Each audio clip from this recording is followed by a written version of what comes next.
إله إلا الله لا إله إلا الله محمد رسول الله لا إله إلا الله لا إله إلا الله لا إله إلا الله محمد أنت تطلع بيننا في الكواكب كالبدور بل وأشرف منه يا سيدي خير النبي لا إله إلا الله لا إله إلا الله لا إله إلا الله محمد رسول. السلام عليكم ورحمة الله وبركاته. الحمد لله العظيم القدرة والشان شديد البطش والبرهان حافظ الدين والقرآن ما شاء الله كان ما لم يشاء لم يكن لا حول ولا قوة إلا بالله إن أريد إلا الإصلاح ما استطعت وما توفيقي إلا بالله عليه توكلت وإليه أنيب سبحانك لا علم لنا إلا ما علمتنا إنك أنت العليم الحكيم. قال الله سبحانه وتعالى في القرآن الحميد بسم الله الرحمن الرحيم الرحمن علم القرآن خلق الإنسان علمه البيان. وقال النبي صلى الله عليه وسلم من جعل الهموم هما واحدا هم آخرته كفاه الله هم الدنيا ومن تشعبت به الهموم أحبال الدنيا لم يبال الله في أي أوديتها هلك أو كما قال عليه الصلاة والتسليم. கண்ணியத்திற்கும் மிகுந்த மேன்மைக்கும் உரிய வரலாற்று சிறப்புமிக்க நமது நகரத்திலே எழுச்சியோடும் மிக பெரும் ஆர்வத்தோடும் ஈடுபாட்டோடும் நடைபெற்று கொண்டிருக்கக்கூடிய இந்த பட்டமளிப்பு விழா நிகழ்ச்சியிலே தலைமை தாங்கியிருக்கக்கூடிய இந்த ஸ்தாபனத்தினுடைய தலைவர் சங்கைக்குரிய முகமது ஹாஜி சாப் அவர்களே, சாதிக் சாப் அவர்களே, முன்னிலை வைக்கக்கூடிய பெருமக்களே, இங்கே சிறப்பான முறையிலே சனது வழங்கி அருமையான இந்த ஆலிம்களுக்கெல்லாம் துவா செய்து அவர்களை நல்லுபதேசங்கள் சொல்ல இருக்கின்ற இந்த ஸ்தாபனத்தினுடைய மேன்மைக்குரிய ஷேகுல் ஜாமியா ஹதரத் கிபிலா அவர்களே, இந்த ஸ்தாபனத்தினுடைய ஆற்றல் மிக்க உஸ்தாதுமார்களே, சங்கைக்குரிய நிர்வாக பெருமக்களே, தொடர்ந்து இங்கே சிறப்புரை நிகழ்த்த இருக்கின்ற அருமையான சகோதரர் என்றும் அடையார் ஆசான் சங்கைக்குரிய சதீதுத்தீன் ஹதரத் அவர்களே, உலமா பெருமக்களே, இங்கே ஓதிக்கொண்டிருக்கக்கூடிய அருமையான வாக்கியம் பெற்ற மாணவர்களே, பெருந்தரலாக இங்கே கூடியிருக்கக்கூடிய தாய்மார்களே, சகோதரிகளே, மீண்டும் ஒரு தடவை சலாமுக்கு பதில் சொல்லிக் கொள்ளுங்கள் என்று கேட்டுக்கொண்டு என்னுடைய வார்த்தைகளை தொடங்குகிறேன். அஸ்ஸலாமு அலைக்கும் வரஹ்மத்துல்லாஹி வபரகாத்துஹு. ஒரு பெரிய பாக்கியமாக நான் கருதுகிறேன். லால்பேட்டையில் வேறு நிகழ்ச்சிகளுக்கு நான் வந்திருந்தாலும் கூட பட்டமளிப்பு விழாவிலே எனக்கு இது முதல் நிகழ்வு தான். ஏற்கனவே ஒரு தடவை அசரத்து கூப்பிட்டுருந்தாங்க. ஆனால் அந்த நேரத்தில் வர முடியாத வேறொரு தடை வந்து விட்டது. இங்கே இந்த ஸ்தாபனத்தினுடைய நீண்ட நெடிய காலம் பாரம்பரியமிக்க ஸ்தாபனத்தினுடைய உயர்வை சொல்வதா, அல்லது இந்த ஸ்தாபனத்திற்காக வேண்டி தங்களை அர்ப்பணித்து இதை உருவாக்குவதிலே மிகப்பெரிய பங்களிப்பை செய்யக்கூடிய ஊர் மக்களுடைய மேன்மையை சொல்வதா, கல்வியினுடைய உயர்வை சொல்வதா, எதை சொல்வது? அருமையானவர்களே, பல்வேறு கோணங்களிலே இங்கே சங்கைக்குரிய உலமா பெருமக்கள் இங்கே எடுத்து சொன்னார்கள் பல்வேறு செய்திகளை. அல்லாஹு சுப்ஹானஹு வ தஆலா இந்த ஸ்தாபனத்தை மென்மேலும் உயர்வானதாக ஆக்கியருள் புரிவானாக. யாரெல்லாம் இதற்கு எந்தெந்த வகையிலெல்லாம் பங்களிக்கிறார்களோ எல்லோருக்கும் அல்லாஹு தஆலா மேன்மைகளை வழங்கி அருள்வானாக என்று துஆ செய்து கொண்டு, சங்கைக்குரியவர்களே, பட்டம் பெறுபவர்கள் இன்றைய காலகட்டத்தினுடைய ஒரு தியாகிகள் என்று சொன்னால் பொருத்தம். ஏன்னா இதே வயதை ஒத்த பல இளைஞர்கள் உலக ரீதியான ஆதாயங்களிலே தங்களை மேம்படுத்திக் கொள்வதற்குண்டான பல வழிகள் இருக்க, இங்கு ஓதி முடிச்சா என்ன நடக்கும், பட்டம் பெற்று ஆலிமாகி போனால் என்ன நடக்கும் என்பதை தெரிந்தும் கூட ஓதுவதற்காக வந்து ஓதிக்கொண்டிருக்கிறார்கள் சொன்னா, அருமையானவர்களே, இன்றைய காலகட்டத்தினுடைய ஒரு தியாகிகள். ஒரு வாரத்துக்கு முன்னாலே தமிழகத்தினுடைய மூத்த ஆலிம்களில் ஒருவர், உஸ்தாத்மார்களுக்கு உஸ்தாத், இன்னும் தெளிவா சொல்லிடுறேன், அதனாம் வட்டம் முகமது குட்டி ஹசரத் அவர்களை நான் சந்தித்தேன். ஹசரத்திட்ட கேட்டேன், ஹசரத் மறைக்காம என்கிட்ட சொல்லணும், உங்க சம்பளம் எவ்வளவுன்னு கேட்டேன். ஹசரத்திட்ட உரிமையோட கேட்டேன், உங்களுக்கு சம்பளம் எவ்வளவு? இங்க இருக்கிறவங்க இன்னும் அதிகப்படுத்தி கண்ணியமான வரையில் நிர்வாகத்தில் நடந்து கொள்ள வேண்டும், அது வேற விஷயம், நான் அந்த பாட்டுக்கு போகல. ஆனா ஹசரத்து முகமது குட்டி ஹசரத் சொன்னாங்க, 58 வருஷ காலம் அவர்கள் அங்கே தரிசிலே உஸ்தாதாக முதல்வராக பணியாற்றி கொண்டிருக்கிறார்கள், இன்னும் பணியாற்றி கொண்டுதான் இருக்கிறார். அதற்கு சொன்னாங்க, எனக்கு 21,000 ரூபாய் சம்பளம்னு சொன்னாங்க. ஆனால் அதிலே கூட ஒரு 10,000 ரூபாய் எப்பொழுதுமே நான் ஒரு சதக்காவுக்காக வேண்டி வச்சிருக்கிறேன்னு சேர்த்து சொன்னாங்க. அதனால இந்த இல்ம ஓதி முடிச்சிட்டு வந்தா என்ன நடக்கும் தெரிஞ்சும் கூட ஓதுறதுக்கு வர்றாங்கன்னா, இன்றைய காலகட்டத்தினுடைய ஒரு தியாகிகள் என்று சொன்னால் மிகையான வார்த்தையாக நான் கருதவில்லை. அருமையானவர்களே, இந்த இல்முக்கான சிறப்பு என்பது நம்மிடத்தில் இருக்கக்கூடிய பொருளாதாரத்தை அடிப்படையாக கொண்டது அல்ல. இந்த இல்மினுடைய சிறப்பு என்பது உலக ரீதியாக நாம் பெறக்கூடிய பட்டய படிப்புகளை கொண்டல்ல. இந்த இல்முக்குண்டான உயர்வு என்பது நம்முடைய கோலங்களால் கூட அல்ல.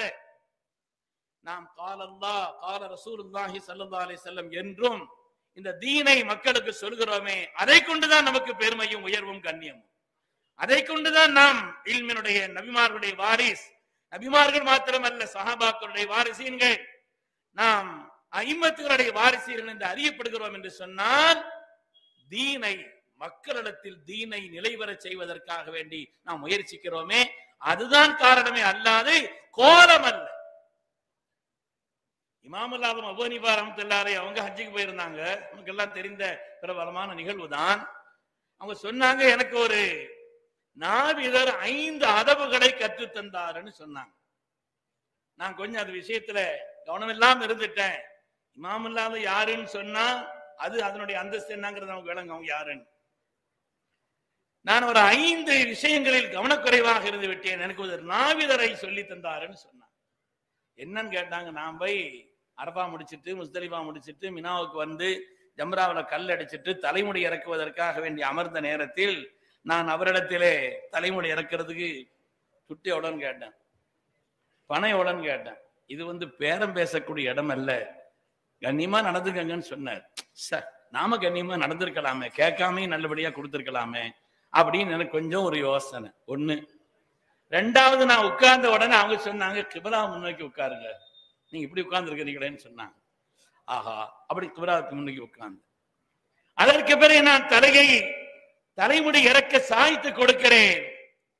அப்பொழுது நான் என்னுடைய இடது பக்கத்தை கொஞ்சம் லேசா சாய்ச்சிட்டேன். அவங்க சொன்னாங்க, முதல்ல வலது பக்கத்தை அல்லவா நான் தலைமுடி இறக்க வேண்டும், அது வல்லவான். உடனே வலது பக்கத்தை திருப்பி கொடுத்தேன். அதற்கு பிறகு நான் தலைமுடி இறக்குகின்ற நேரத்தில் என்னை கவனிக்கிறார், நான் வாய்மூடி அமைதியாக இருக்கிறேன். ஒரு பாக்கியமான நாட்கள் அல்லவா, சும்மா உட்கார வேண்டாம், தக்பீர் சொல்லிட்டு உட்காருங்களேன்னு சொன்னார். நான் உடனே தக்பீர் சொல்லிக் கொண்டிருந்தேன். முடித்து நான் பெறப்படுகின்ற நேரத்தில் இவ்வளவு மகத்தான காரியங்களையும் செய்வதற்கான ஒரு வாய்ப்பை தந்த ரப்புக்கு 2 ரக்காத் சுக்ர் தொழுதுட்டு, நீங்க யாருங்க நீங்கன்னு கேட்டேன். நீங்க யாருங்க நீங்க, இப்படிப்பட்ட ஒரு உயர்ந்த நிலையை எனக்கு சொல்லி தரக்கூடிய மாண்பை பெற்ற தாங்கள் யார், இது உங்களுக்கு சொல்லி தந்தது யாருன்னு கேட்டேன். அவங்க சொன்னாங்க, சையதுனா அதா இப்னு அபீ ரபாஹ் ரலியல்லாஹு அன்ஹுன்னு சொல்லி அன்றைய காலகட்டத்தினுடைய மிகப்பெரிய மேதையான இமாம் அதா இப்னு அபீ ரபாஹி சொன்னார். அதற்கு அதா இப்னு அபீ ரபாஹ் ரலியல்லாஹு அன்ஹு இருக்கிறாங்களே, அவங்கள பொறுத்தவரையில கருப்பர் இனத்தை சார்ந்தவர்கள், கண்ணங்கரேர்னு இருப்பாங்க, மூக்கு பெருத்தவர்கள், பற்கள் வரிசையான சீரான பற்கள் இல்லாதவர்கள், கோலத்தை கொண்டல்ல, பொருளாதாரத்தை கொண்டல்ல, பட்டய படிப்புகளை கொண்டல்ல. பெருமக்களே, நாம் மக்களை தீனுடையவர்களாக ஆக்குவதற்கு, அவர்களுக்கு அல்லாஹ்வுடைய தீனை நிறைவேற செய்வதற்காக நாம் பாடுபடுகிறோமே, அதை கொண்டுதான் நம்முடைய உயர். அதே நேரத்தில் பட்டம் பெறக்கூடிய உலமாக்களுக்கு எல்லாரும் நசீஹத் செய்தாங்க, எல்லாரும் இப்படி இருக்கணும்னு சொன்னாங்க, இங்க அப்படி செய்யணும் கண்டிப்பா அப்படிங்கிற மாதிரி நானும் அதில் விளங்கி நானும் ஒரு விஷயத்தை சேர்த்து சொல்லிடுறேன். நமது உயிரினும் மேலான கண்மணி முஹம்மது ரசூலுல்லாஹி ஸல்லல்லாஹு அலைஹி வஸல்லம் அவர்கள் மலைக்குன்னி மீது ஏறி நின்று தீனை மக்களுக்கு சொல்வதற்கு முன்னால் என்னை பற்றி உங்க அபிப்பிராயம் என்னன்னு கேட்டாங்க. இந்த மறைமுகத்துக்கு அப்பால் இருந்து ஒரு படை உங்களை தாக்குவதற்கு வருகிறது என்று சொன்னால் நம்புவீர்களான்னு கேட்டாங்க. ஏகோபித்து சொன்னார்கள், மா ஜர்ரப்னா அலைக்க இல்லா சித்கா. நீங்க சொன்ன உண்மைதான், இதுவரை அப்ப அனுபவம் எங்களுக்கு இல்லை, நீங்க சொன்ன அப்படியே நம்பிடுவோம்னு சொன்னாங்க. அதுக்கு பேர் என்ன நடந்துச்சுங்கிறது ஒரு பக்கம் இருக்கட்டும். தீனை சொல்வதற்கு முன்னால் நம்மை பற்றி உண்டான கண்ணியமான எண்ணம், நம்முடைய குணங்களுடைய உயர்வு, நம்முடைய ஒழுக்கத்தின் மேன்மை எல்லோருடைய உள்ளத்திலும் பதிய வைத்திருக்க வேண்டும் என்ற வழிகாட்டுதலை அல்லவா நமது உயிரினும் மேலான கண்மணி முஹம்மது ரசூலுல்லாஹி ஸல்லல்லாஹு அலைஹி வஸல்லம் சொல்லித் தருகிறார். பட்டம் பெறுகின்ற நேரத்தில் நம்முடைய உஸ்தாதுமார்கள் நமக்கு சொல்லக்கூடிய அறிவுரைகள் என்பது ஞாபகத்தில் நிற்கும். நானும் பட்டம் பெறும் பொழுது என்னுடைய உஸ்தாது சொன்ன விஷயம் இன்னும் என்னுடைய கவனத்தில் இருக்கிறது. சையத் அப்துல் ஜப்பார் ஹஜ்ரத் அவங்க அந்த நேரத்தில் சனது கொடுத்துட்டு சொன்னாங்க, ஹஜ்ரத் சொன்னாங்க, ஒரு பெட்ரோல் ஏற்றிக்கொண்டு ஒரு லாரி, பெட்ரோல் டாங்கி ஒரு லாரி போய்கிட்டு இருக்குது. அந்த லாரி சென்று கொண்டிருக்கக்கூடிய நேரத்தில் அந்த லாரி ஒழுங்கா போகணுமானா அதுக்கு இருக்கக்கூடிய பெட்ரோல் அதனுடைய டேங்க்ல இருக்கணும். இல்லன்னா பெட்ரோல் நிறைய இருக்குது என்பதற்காக வண்டி போய்கிட்டே இருக்காது.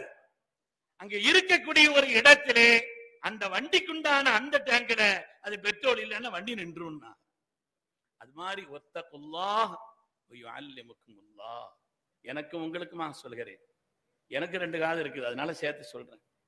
வத்தகுல்லாஹ் வ யுஅல்லிமுக்குமுல்லாஹ். அல்லாஹ்வை நாம் பயந்தால், ரப்பை பயந்து நம்முடைய வாழ்வின் ஒவ்வொரு நிலைகளையும் ஆக்கிக் கொண்டால் அல்லாஹ்வே நமக்கு ஆசானாக மாறிவிடுகிறான் என்பதில் எந்த சந்தேகம் இல்லை. இல்மினுடைய சிறப்பை யாருக்கும் சொல்லி தெரிய வேண்டியதில்லை. ஒரு ஆளை பார்த்து ஒரு கொஞ்சம் துட்டு இல்லாத ஒரு துவா செய்யுங்க ஹஜ்ரத்துன்னு, ஆமா ஹஜ்ரத்து துட்டு இல்லை துவா செய்யுங்கன்னு சொல்லுவாங்க. ஒரு ஆளை பார்த்து இவர் ஜாகில் துவா செய்யுங்கன்னு விடுவாரா? உண்மையிலே ஜாகிலா இருந்தாலும் இவர் அறிவில்லாதவர், இவருக்காண்டி துவா செய்யுங்கன்னு சொன்னா இல்லாம இருந்தா கூட விட மாட்டாங்க. இல்மினுடைய சிறப்பு எல்லாருக்கும் தெரியும். குர்ஆன் ஷரீஃபிலே 779 சொற்கள் இல்மு சம்பந்தப்பட்ட விஷயங்களே சொல்லப்பட்டிருக்கிறது. 779 சொற்கள். எனவே இல்மு என்பது அல்லாஹ் தஆலா நமது நாயகத்தை பார்த்து எல்லா நியமத்துகளையும் தரவில்லையா அலம் யஜிதுக யதீமன் ஃபஆவா வவஜதக ضالன் ஃபஹதா வவஜதக ஆயிலன் ஃபஅக்னா. நீங்க யதீமா இருந்தீங்க, அரவணைக்கவில்லையா? நுபுவத்தினுடைய கல்வி இல்லாமல் இருந்தீர்கள், அதை நாம் உங்களுக்கு கற்றுத் தரவில்லையா? ஏழையாக இருந்தீர்கள், உங்களை சீமானாக்க, எல்லாத்தையும் சொல்றான். ஆனால் ஒன்றை மாத்திரம்தான் அல்லாஹ் தஆலா அதிகப்படியாக கேட்க சொன்னான், குல் ரப்பி ஸித்னி இல்மா. உலகத்தின் எல்லா ஞானங்களும் கொடுக்கப்பட்ட நமது உயிரினும் மேலான கண்மணி முஹம்மது ரசூலுல்லாஹி ஸல்லல்லாஹு அலைஹி வஸல்லமுக்கு அல்லாஹ் சொன்னான், குல் ரப்பி ஸித்னி இல்மா. அது வழியாக நமக்கு சொல்லித் தரப்பட்டிருக்கிறது. ஏன்னா எதுக்குமே ஒரு எல்கை இருக்குது, அறிவுக்கு மாத்திரம் எல்கை கிடையாது. அது மினல் மஹதி இலல் லஹத். நாம பெற்றிருக்கக்கூடிய எந்த கல்விக்கும் ஸ்டாப் கிடையாது, கமாதான் இருக்கணும், தவிர ஸ்டாப் ஆகிறாது, போயிட்டே தான் இருக்கணும். நான் இன்னைக்கு எல்லாத்தையும் ஓரளவு விளங்கிட்டேன் அப்படின்னு நினைச்சேன்னா அன்னையில இருந்து ஜஹாலத்தை ஆரம்பிக்குதுன்னு அர்த்தம். அதனால ஸ்டாப்ங்கிறது கிடையாது, கமா. உலகத்திலே 6 அறிவுன்னு சொல்லுவாங்க, 6 அறிவுன்னு சொல்லுவாங்க இல்லையா? தொடுதல் என்ற ஓரறிவை கொண்ட புல் மரங்கள், சுவைத்தல் என்ற ஈரறிவை கொண்ட சிப்பி நத்தை போன்றவைகள், நுகர்தல் என்ற மூவறிவையும் சேர்த்து கொண்ட எறும்பு போன்றவைகள், காண்தல் பார்க்குதல் என்ற நான்கறிவை கொண்ட நன்று அதுபோல் உள்ள பொருள்கள், கேட்டல் என்ற ஐந்தறிவை கொண்ட பரங்கு, பறவை, விலங்கு போன்ற பறவைகள், அதையும் தாண்டி பகுத்தறியக்கூடிய தன்மையை கொண்ட மனிதன். இதோட முடிஞ்சு போச்சான்னா இல்ல. இவைகளையும் தாண்டி சமயோஜித அறிவுன்னு ஒண்ணு இருக்குது, நுண்ணறிவுன்னு ஒண்ணு இருக்குது. அதையும் தாண்டி கஸ்பி, எவ்வளவு கற்றாலும் கற்றுக்கொண்டே இருக்க வேண்டிய இல்முன்னு ஒண்ணு இருக்குது. அதையும் தாண்டி வஹபி, ரப்பு சன்மானமாக அளிக்கக்கூடிய இல்மு. அது நீண்டு கொண்டே இருக்கிறது, முடிவில்லை, முடிவே இல்லை அதற்கு. அல்லாமா காலியாத் ரஹ்மத்துல்லாஹி அலைஹி அவங்க சமயோஜித அறிவுக்காக சொல்கிறேன். அவங்கள்ட்ட ஒரு பிரச்சனை வருது. ஒரு ஆள் வந்து சொல்றாரு, நான் இவர்கிட்ட கொஞ்சம் பணம் கொடுத்து வச்சிருந்தேன், அந்த காலத்துல பேங்க் இதெல்லாம் போட முடியாத ஒரு நிலை, சேமிக்கிறது வேற வழி இல்லை, நம்பிக்கையான ஒரு ஆள்கிட்ட கொடுத்து வைப்போன்னு இவர்கிட்ட கொடுத்து வச்சேன். இந்த மனுஷன் என்கிட்ட தரவே இல்லைன்னு ஒட்டு மொத்தமா அடம் பிடிச்சு நிக்கிறான், மறுக்கிறான்னு சொன்னாங்க. ஒன்னும் ஆதாரம் அது இது நம்ம ஒன்னும் வைக்கல, ஆனா மறுக்கிறான். நான் உண்மையிலே கொடுத்தேன்னு சொல்லி கொடுத்தவர் காலியாத் ரஹ்மத்துல்லாஹி அலைஹி அவங்கள்ட்ட வந்து பதறார். கேட்டாங்க, அப்படியா, வேற ஒன்னும் ஆதாரம்னா ஒண்ணும் இல்லை, எந்த இடத்துல வச்சு கொடுத்தேன்னு தெரியுமான்னு கேட்டாங்க. எங்கன்னு? ஆமா, ஒரு மரத்துக்கிட்ட வச்சு, அந்த இடத்துல ஒரு மரம் இருந்துச்சு. காலியாத் ரஹ்மத்துல்லாஹி அலைஹி அவங்கள்ட்ட சொன்னாங்களாம், சரி நீங்க இருந்து அந்த மரத்துக்கிட்ட போ, ஒருவேளை நீ அந்த மரத்துக்கு கீழே கீழே எங்கேயாவது போய் வச்சிருக்கலாம், போய் பார்த்துட்டு வா. யாரிடத்தில் கொடுத்ததாக சொன்னார்களோ அவரை சொன்னாங்க, அவர் வர்றவரை நீங்க நில்லுனாங்க, அவர் வர்றவரை நீங்க நில்லுங்க அப்படின்னு சொன்னாங்க. இவர் போயிட்டார். கொஞ்ச நேரம் கழிச்சு யார்கிட்ட கொடுத்துதா சொன்னாரோ அங்க உட்கார வச்சாங்க இல்லையா, அவர் வர்றவரை நீங்க உட்கார்ந்துருன்னு சொன்னாங்க இல்லையா, அவர்கிட்ட கேட்டாங்களாம், அவர் போய் சேர்ந்துருப்பாரான்னு கேட்டாங்களாம். இல்ல சேர்ந்திருக்க மாட்டாருன்னாங்களாம், பிடிச்சுக்கிட்டாங்க. மரம் எவ்வளவு தூரம் இருக்குது, போய் சேர்ந்திருப்பாரா இல்லையா உனக்கு என்ன தெரியும் அப்படின்னு அங்கிருந்து அதுக்கு பிறகு விசாரிக்க ஆரம்பிச்ச பிறகு கொடுத்ததை ஒப்புக்கொண்டார். சமயோஜித அறிவு என்று சொல்வார். இல்முங்கிறது 6 அறிவோட முடிய போறது இல்லை, 7ஆம் அறிவு இருக்குது, 8வது அறிவு இருக்குது, வரிசையா இருக்குது. சமயோஜித அறிவு. செய்தினா அலிநாயகத்தை யமனுக்கு நீதிபதியை அனுப்பி வைக்கிறார்கள் நமது உயிரின மேலான கண்மணி முஹம்மது ரசூலுல்லாஹி ஸல்லல்லாஹு அலைஹி வஸல்லம் அவர்கள். அலிநாயகம் அங்க போன நேரத்தில் அங்க ஒரு சம்பவம் நடந்துச்சு. ஒரு சிங்க வேட்டைக்காக வேண்டி ஒருவர் குழி வெட்டி வைத்திருந்தார், குழியை வெட்டி வச்சிருந்தார். சிங்கமும் உளுந்துருச்சு அதுல. அந்த குழிக்குள்ள ஒரு சிங்கம் கிடக்குது. சிங்கத்தை வேடிக்கை பார்க்கறதுக்காண்டி மக்கள் கூட்டம் சேர்ந்திருக்குது, பெரிய கூட்டம். குழிக்குள்ள சிங்கம் மாட்டிக்கிறதுன்னு சொல்லி எல்லாரும் வேடிக்கை பார்த்துக்கிட்டு இருக்கிறாங்க. அப்படி வேடிக்கை பார்த்துக்கிட்டு இருக்கிற நேரத்துல ஒரு ஆள் தவறி உள்ள விழுந்துட்டார், குழிக்குள்ள விழுந்துட்டார். இந்த மனுஷன் போகும்போது சும்மா போகல, பக்கத்துல ஒரு ஆள் நின்னார், அவரை பிடிக்கிறேன்னு அவரை இழுத்துட்டு போயிட்டார். அவர் பார்த்தாரு, தன்னை பாதுகாக்கிறதுக்காக வேண்டி அவர் இன்னொரு ஆளை பிடிச்சார், அவரையும் சேர்த்து எடுத்துட்டு போயிட்டார். அவர் தன்னை பாதுகாப்பதற்காக இன்னொரு ஆள் எடுத்தாரு. ஆக மொத்தம் 4 பேர் உள்ள வந்துட்டாங்க. கடுமையான கோபத்திலும் நிலையில் இருந்த அந்த சிங்கம் எல்லாரையும் கடிச்சு கொதறி மௌத்தாகிருச்சு. இப்ப இந்த நேரத்துல இந்த விஷயம் அலிநாயகத்துல வருது. இந்த விஷயம் அலிநாயகத்துல வருது. இப்ப என்ன செய்யணும்? அவருக்கு பகரம் வாங்கணுமா? இது பொறுப்பாளர் யார்? முதல்ல எழுதிட்டு போனாரா அவரா, அல்லது குழி வெட்டினாரா அவரா? இதுக்கு என்ன தீர்ப்பு என்று சய்யிதுனா அலியின் கர்ரமல்லாஹு வஜஹஹு அவரிடத்துல இந்த விஷயம் வந்துச்சு. அவங்க சொன்னாங்க, பொறுப்பாளர் வந்து குழி தோண்டின ஆள் தான், ஆனால் திட்டமிட்டு அவர் கொலை செய்யல யாரையும், திட்டமிட்டு ஒண்ணும் கொல்லலையே. அதனால அவருக்கு பகரம் வாங்க வேண்டியது, கிசாஸ் வாங்க வேண்டியது இல்லை அவரை, ஆனா தியத்து கொடுக்கணும். இந்த 4 பேருடைய கொலைக்கு அவர் காரணமா இருந்திருக்கிறாருங்கிறதுனால தியத்து கொடுக்கணுமே தவிர கிசாஸ் வாங்க வேண்டியது இல்லை அப்படின்னு ஒரு தீர்ப்பை இதற்கு அலிநாயகம் சொன்னாங்க. அதுலயும் கூட சொன்னாங்க, இது கொஞ்சம் கவனிக்கணும், இது ஹிசாபுடைய பாடம் மாதிரி. முதலாவது விழுந்தார், கவனிச்சாதான் எனக்கு விளங்கு, நானே கவனிச்சுதான் விளங்குதான் விளங்கு. முதலாவது விழுந்தார் இருக்கிறாரு, அவர் 3 பேருடைய கொலைக்கு காரணமானவர். முதலாவது விழுந்தார் இருக்கிறார் இல்லையா, 3 பேருடைய கொலைக்கு அவர் காரணமானவர். எனவே அவருக்குள்ள அந்த தியத்தை, பணத்தை 4 ஆக்கி மற்ற 3 3 பங்கும் இவருக்கு 1 பங்கும். ஏன்னா இவரும் கொல்லப்பட்டிருக்காரு, மற்ற 3 பேரும் கொல்லப்பட்டிருக்காங்க. மற்ற 3 பேருடைய கொலைக்கு இவர் காரணமா இருக்கிறார். அதனால அவருக்குள்ள தியத்தை 4 பங்கு ஆக்கி அவருக்கு ஒரு பங்கு, மற்ற 3 அடுத்தடுத்து அந்த குடும்பத்தாருக்கு ஆளுக்கு ஒரு பங்கு. 2ஆம் அவர் என்ன செய்தார்னா மற்ற 2 பேருடைய கொலைக்கு அவர் காரணமா இருந்திருக்கிறார். அவர் உள்ள போகும்போது சும்மா போகலையே, 2 பேர் இழுத்துட்டுல போயிட்டாரு. மற்ற 2 பேருடைய கொலைக்கு காரணமாக இருந்திருக்கிறார் என்பதனாலே அவருக்கு கொடுக்கப்படக்கூடிய அந்த தியத் அதை 3 ஆக்கணும். அந்த பணத்தை 3 ஆக்கி அந்த 3ல் இருவருக்கும் ஆளுக்கு சுலுஸ், ஒவ்வொரு ஆட்களுக்கும் சுலுசு கொடுத்துட்டு மீதி இவருக்கு ஒரு சுலுசு. 3ஆம் நம்பர் வரால் போனார் இல்லையா, அவர் ஒரு ஆளுடைய உயிரிழப்பு காரணமா இருக்கிறார். அவர் 4வது ஆள் எடுத்துட்டு போயிட்டார் இல்லையா, ஒரு ஆணுடைய உயிரிழப்பிற்கு அவர் காரணமாக இருக்கிறார். அதனாலே அவருக்குள்ள தியத்தை 2 ஆக்கி ஆளுக்கு பாதி கொடுத்துறணும். 4வது ஆள் யாரையும் இழுத்துட்டு போகல, அந்த மனுஷன் இன்னொரு தான் இழுத்தார், அதை வர அவரை யாரும் இழுக்கல. அதனால அந்த 4வது உள்ள ஆளுக்கு மொத்த தியத்தையும் கொடுத்துடணும். அவருக்குள்ள தியத்தை எவ்வளவோ அதையும் கொடுக்கணும். இந்த தீர்ப்பை கண்மணி முஹம்மது ரசூலுல்லாஹி ஸல்லல்லாஹு அலைஹி வஸல்லம் பாராட்டினார். இதை பாராட்டினார். ஏனென்று சொன்னால் சமயோஜிதமான அறிவு, நுண்ணறிவு. இல்முக்கு முடிவே இல்லை, அதுக்காக சொல்ல. அது இன்னும் சொல்ல போனால் வகவி. சில பேர் ஒரு கிதாபும் ஆக மாட்டாங்க, பட இதறந்த வெள்ளம் போல் பேசிக்கிட்டே இருப்பாங்க, சொல்லிக்கிட்டே இருப்பாங்க. அவர்கள் சொல்லிக்கொண்டே இருப்பார்கள். அதற்கு ஒரு முடிவோ ஒரு எல்லையோ நிச்சயமாக இல்லை என்று சொல்லக்கூடிய அளவிற்கு அப்படிப்பட்ட நுண்ணறிவை பெற்றவர்கள் தான் நம்முடைய முன்னோர்களான இமாம்கள். நான் மிகையாகவெல்லாம் சொல்லவில்லை அருமக்களே. நம்முடைய முன்னோர்களான ஐம்மாக்கள் அவர்களெல்லாம் அப்படிப்பட்ட நுண்ணறிவை பெற்ற நன்மக்கள் என்று சொன்னால் அது மிகையானது.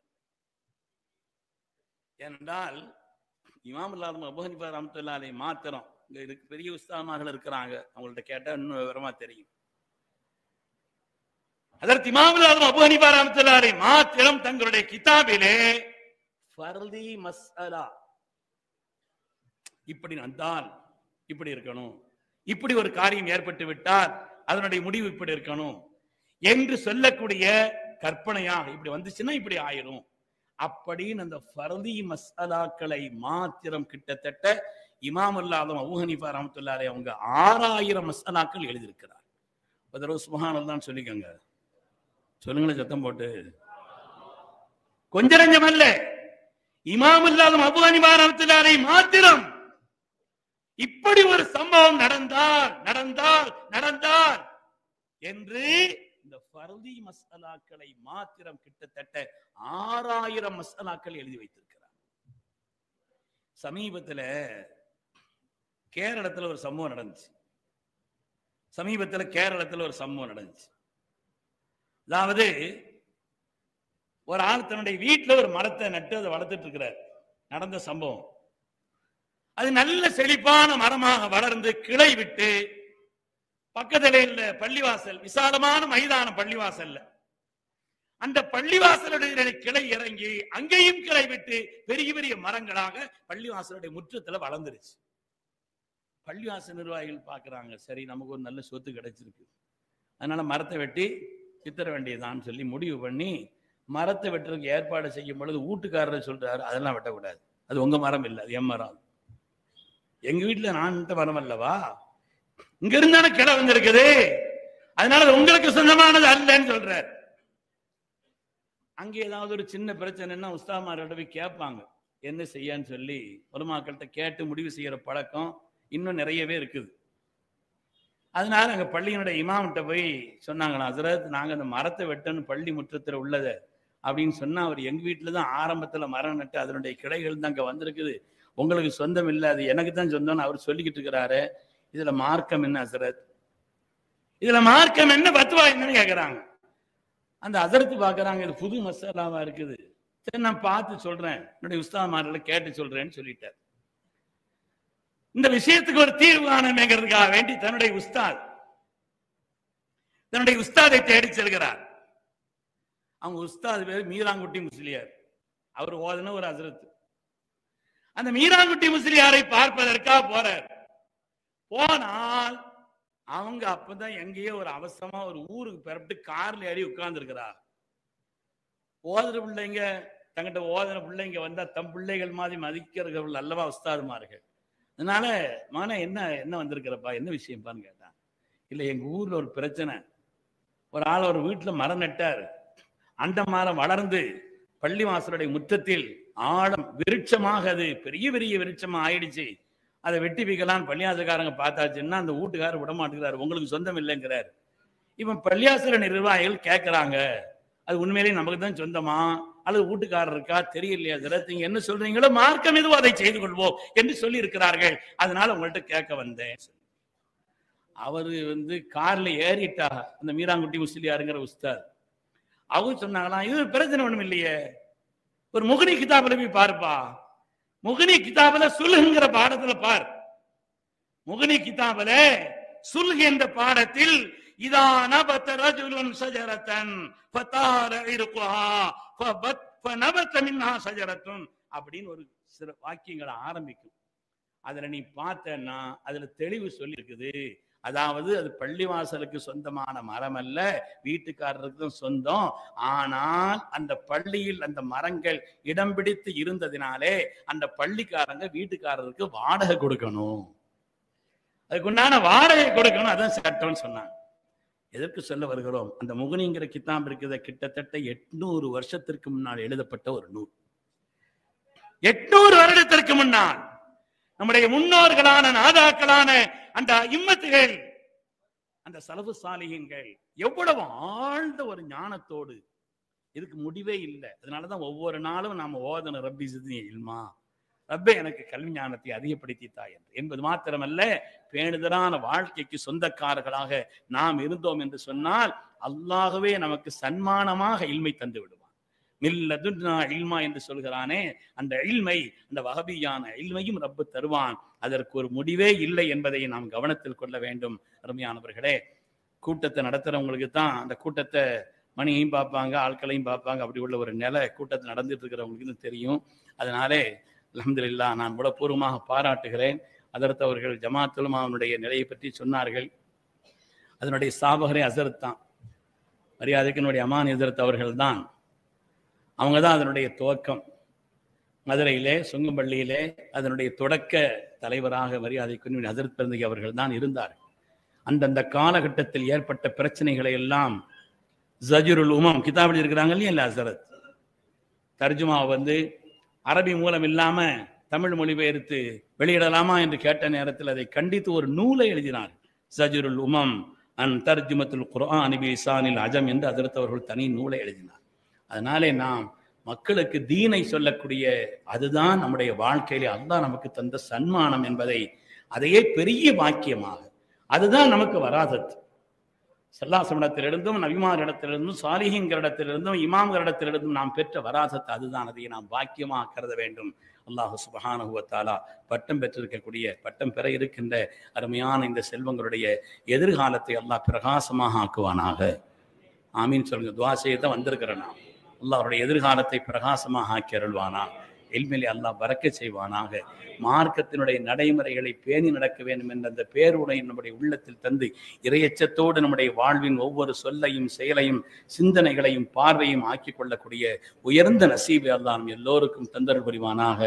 பிஹக்கி சய்யிதுனா முஹம்மதின் ஸல்லல்லாஹு அலைஹி வஸல்லம் என்று சொல்லிக்கொண்டு இந்த வாய்ப்புக்கு நன்றி கூறி என்னுடைய வார்த்தைகளை நிறைவு செய்கிறேன். வ ஆகிரு தஅவானா அல்ஹம்துலில்லாஹி ரப்பில் ஆலமீன். அஸ்ஸலாமு அலைக்கும் வரஹ்மத்துல்லாஹி வபரகாத்துஹு. ஷுக்ரன், ஜஸாக்கமுல்லாஹு கைரா.